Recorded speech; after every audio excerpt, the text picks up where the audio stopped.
मैं तो कहता हूँ दोस्तों, जब से आ गए हैं ब्रश और पेस्ट, तब से दांत हमारे हो गए हैं वेस्ट। सुनिए आप राजीव भाई जी की मुख से, आपको पता चल जाएगा कि कितना खतरनाक पेस्ट हम यूज़ करते हैं। साफ करने के लिए टूथब्रश मत करो, खर्चा बचेगा। हम आजकल टूथपेस्ट करते हैं, कॉलगेट, क्लोजअप, पेप्सोडेंट, सिबाका, फॉरेंस। ये बड़े महंगे हैं, 30 रुपए का 100 ग्राम, 300 रुपए किलो। हुआ कि नहीं? गाय का घी 200 रुपए किलो, टूथपेस्ट 300 रुपए किलो। क्या मूर्ख लोग हैं इस देश के, पढ़े लिखे सुपर इडियट। वो क्या करते हैं, 200 रुपए किलो गाय का घी नहीं खाते और 300 रुपए किलो का पेस्ट रगड़ के दांतों पे थूकते हैं। वो कहते हैं हम बड़े स्मार्ट हैं। मैं उनसे कहता हूं और स्मार्ट बनो।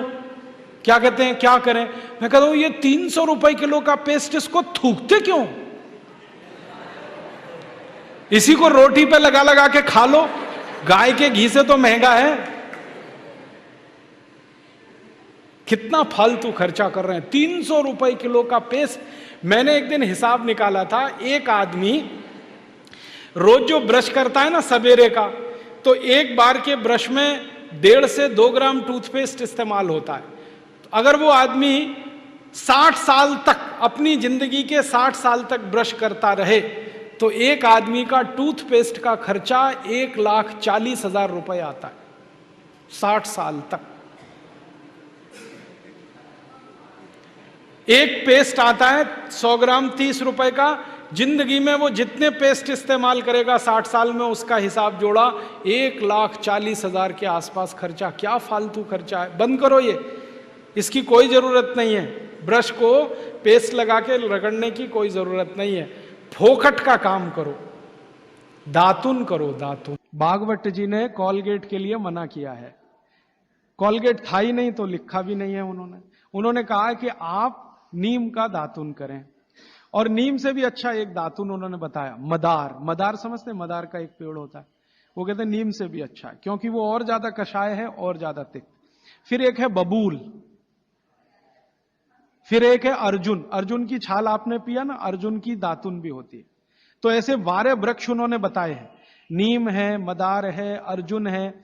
फिर ये जो होता है ना आम बबूल है, आम है, अमरूद है। ऐसे 12 वृक्षों का उन्होंने वर्णन किया है कि इनकी दातुन ही करना, इसके आगे 13वें वृक्ष की नहीं। और वो डिटेल लिखा है किताब में, आप ले सकते। जब उन्होंने आगे लिखा है वो मैं अभी बता दूं। वो ये कहते हैं कि जीवन में जो ऋतु है, ऋतु गर्मी है, फिर सर्दी है, फिर बरसात है, 3 तो मुख्य ऋतुएं हैं। फिर इनकी उप ऋतुएं हैं, तो 6 हो जाती है। शरद है, शिशिर है, वसंत है। तो मोटा मोटा बता देता हूं, ज्यादा बारीक आपको याद नहीं रहेगा। वो ये कहते हैं कि जब गर्मी का सीजन है, गर्मी माने अप्रैल से शुरू कर लीजिए, उगादी से शुरू कर लीजिए, नहीं तो आप मकर संक्रांति से ही मान लीजिए। तो मकर संक्रांति से लेकर जब तक गर्मी है, माने बारिश नहीं होती, तब तक नीम के दातुन की बात कही उन्होंने। तो इसमें चैत्र भी आएगा, वैशाख भी। अब आप पुरानी चीज जरा देखिए कि हमारे बचपन में हमारी दादी कहती थी कि देख, चैत्र का महीना लग गया, नीम के पत्ते खा ले तो अगले 1 साल तक बीमार नहीं पड़ेगा। तो वो समय यही आता है जो भागवत जी का कैलकुलेशन। क्यों? ये जो समय है, इसमें पित्त को भड़कने से बचाने में सबसे बड़ी मदद ये करेगा नीम। तो नीम का दातुन, नहीं तो बबूल का दातुन, नहीं तो मदार का दातुन। लेकिन गर्मियों में सबसे अच्छा नीम है। दूसरा सबसे अच्छा बबूल है गर्मियों में। और सर्दियों के दिन में सबसे अच्छा दातुन है अमरूद। अमरूद के पेड़ का दातुन सर्दियों में सबसे अच्छा, अमरूद के पेड़ का। और अमरूद के जैसा ही एक और पेड़ होता है, जामुन का भी दातुन करने का नियम बताया है, लेकिन पता नहीं आप तोड़ पाएंगे कि नहीं। लेकिन अमरूद का आसानी से मिल जाएगा। और फिर ज्यादा बारिश के दिनों में जो वो बोलते हैं, तो आम का भी कर सकते हैं, अर्जुन का भी कर सकते हैं।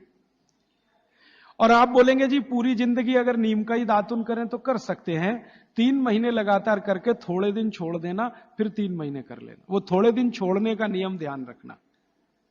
तो फिर आप बोले थोड़े दिन छोड़ दिया तो क्या करें, उस दिन दंत मंजन कर लेना।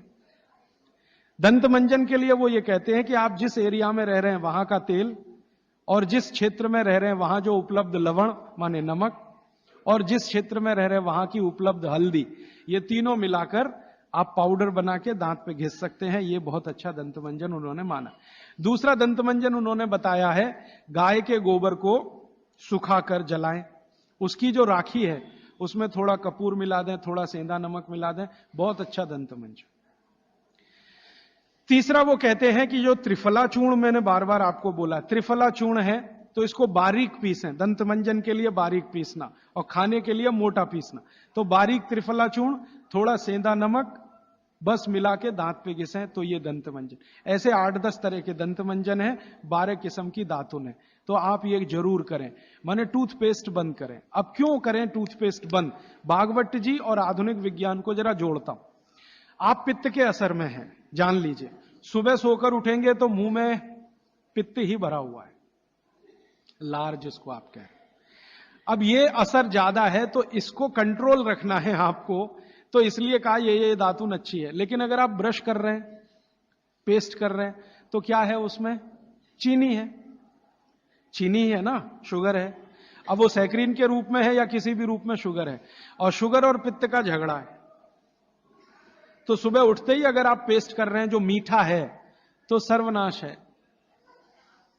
मीठा ब्रश माने मीठा पेस्ट पित्त में मिलाएं तो पित्त को तो बिल्कुल खराब करेगा ही, और मुंह को भी खराब करेगा। क्योंकि सुबह का मुंह आपका मीठे के असर में आया, मीठे के असर में, तो 101% चांसेस हैं कि आपके दांत खराब होना जल्दी शुरू हो। और मेरा ऑब्जर्वेशन है कि जो ज्यादा पेस्ट कर रहे हैं उन्हीं के दांतों में कीड़े सबसे ज्यादा लग रहे हैं। कीड़े लगना माने दांत खराब होना। आप बंद करिए, ये अच्छा नहीं है, विज्ञान के हिसाब से बहुत खराब, और धर्म के हिसाब से तो और भी खराब है। मैं कई बार यहां बोल के गया हूं, सभी कॉलगेट, क्लोजअप, पेप्सोडेंट जैसे टूथपेस्ट मरे हुए जानवरों की हड्डियों से बन रहे हैं। जैसे कॉलगेट बन रहा है मरे हुए सुअर की हड्डियों से। ये प्रयोगशाला में प्रयोग करके हम प्रमाणित करने के बाद बोल रहे हैं आपसे, क्योंकि मैं जानता हूं सामने वाली कंपनी मेरे खिलाफ केस कर सकती है। फिर भी मैं बोल रहा हूं कि कॉलगेट बन रहा है मरे हुए सुअर की हड्डियों से, पेप्सोडेंट बन रहा है मरी हुई गाय की हड्डियों से, क्लोजअप और फॉरहंस बन रहे हैं बकरी और बकरे की हड्डियों से।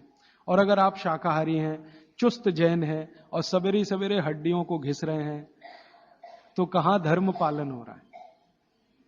और आप तो जैन हैं तो इतना जान लीजिए कि प्रत्यक्ष हिंसा का जितना पाप है ना, परोक्ष हिंसा का पाप भी उतना ही है।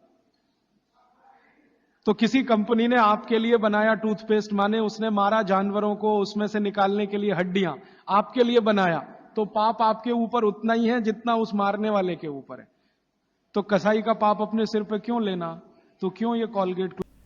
जो भी राजू भाई जी ने बताया उसी तरह का आयुर्वेदिक दंत मंजन हम बनाते हैं, और किसी को चाहिए तो डिस्क्रिप्शन में नंबर दे दिया है, उस नंबर पे आप संपर्क करें और आयुर्वेदिक दंत मंजन आप प्राप्त करें।